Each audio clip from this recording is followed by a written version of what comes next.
Nick, Independent now, and they're saying young, none and done, although I prefer whip it, snip it and tip it. Yeah, great band. So it's Vasectomy and British men in their 20s.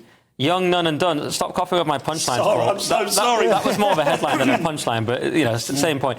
Anyway, and men are getting vasectomies. I mean, some people are saying it's because of the overturning of Roe versus Wade. Would be a bit excessive if you got one in this country just because of that. In America, it'd be like a solidarity, maybe. But this is a strange thing going around on the internet. I don't want to alienate our normal viewers in the country who aren't terminally online like me, but there's this debate of the red pill world versus the tradcon world, and these red pill men are saying, and women actually, like Pearl, are saying, get a vasectomy, you know, it's foolish to get trapped into sort of child custody battles and alimony.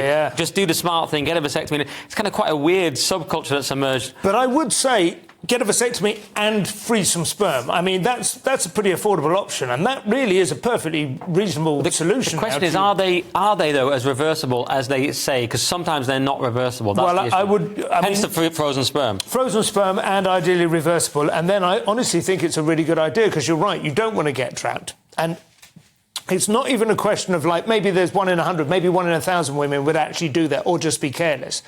But you just relax as well. You know what I mean? You're not thinking about that, which I think would make most relationships better, wouldn't it? I didn't know you were going to advocate full-on. I'm Simon Evans, and here's why you should get a I don't think it has an impact on your testosterone, right? Because you're still producing, aren't you?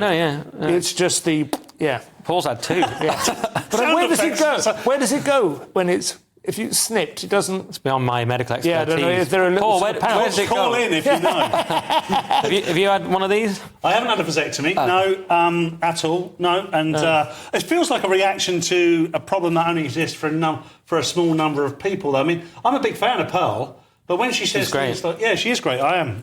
Pearl, call me. But when she says things like, you know, get the vasectomy, don't get caught in the trap, it just seems so cynical to me, because you can still have a happy... You can still have a happy life. There are still people out there that can make your life happy, and you can have children. But I remember our early relationship, my wife and I, before we decided we did want to have children. Then everything changes, and it's fantastic. But honestly, it is quite, difficult to find, it's one of those negotiations, because, as a couple of people say in there, very few of the interventions that women can use come with, completely without cost, or the pill really can mess with a lot of women's, moods and so on. So I think it's. I mean, I have no idea how painful and risky it is. But you're advocating it to the nation anyway. Don't do it yourself.